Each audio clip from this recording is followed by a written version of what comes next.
நம்ம தக்காளி செடியோட முதல் பூ இன்னைக்கு வந்திருக்குது. இன்னைக்கு தக்காளி செடிக்கு நாள் பார்த்தா 26வது நாள் ஆச்சு. இப்போது நம்ம செடியில் எல்லா பக்கமே அப்படியே பூ மொக்குமா இருக்குது. இன்றைக்கி நம்ம இந்த செடிக்கு இந்த டைமில் நம்ம ஒரு உரம் கொடுக்க போகிறோம்.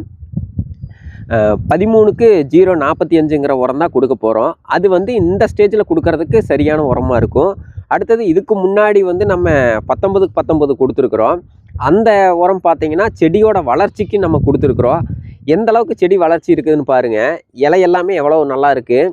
அடுத்தது சைடில் வர கிளைகள் பாருங்கள் எப்படி இருக்குதுன்னு. இது கிட்டத்தட்ட ஒரு 5-6 நாளில் நம்மளுக்கு இந்த அளவுக்கு நல்ல ஒரு வளர்ச்சி. இங்கே 1, 2, இந்த 3 இதுகெல்லாம் தான் நம்மளுக்கு இந்த இடத்த வரைக்குமே நம்மளுக்கெல்லாம் நீ காய்களை கொடுக்க போகிற கிளை. இதுக்கு அடுத்ததை நம்ம என்ன பண்ண போகிறோம் அப்படின்னா, குச்சி நட்டுறதுக்கான வேலை தான் இப்போ நம்ம செஞ்சிட்ருக்குறோம். அதை அடுத்த வீடியோவில் அப்படியே பார்க்கலாம். குச்சி நட்டி நம்ம எப்படி ஒவ்வொரு செடியுமே நம்ம அந்த கயிறில் நம்ம இந்த செடிகளை கொடி ஏற்ற போகிறோம் அப்படிங்கிறத அடுத்த வீடியோவில் பார்க்க போகிறோம்.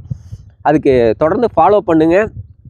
தக்காளி பற்றின செடி பற்றின வீடியோவை டெய்லியும் நம்ம என்ன பண்ணுறோம் அப்படிங்கிறத நான் அப்டேட் பண்ணிகிட்டே இருக்கிறேன். அதுக்கு தொடர்ந்து ஃபாலோ பண்ணுங்கள்.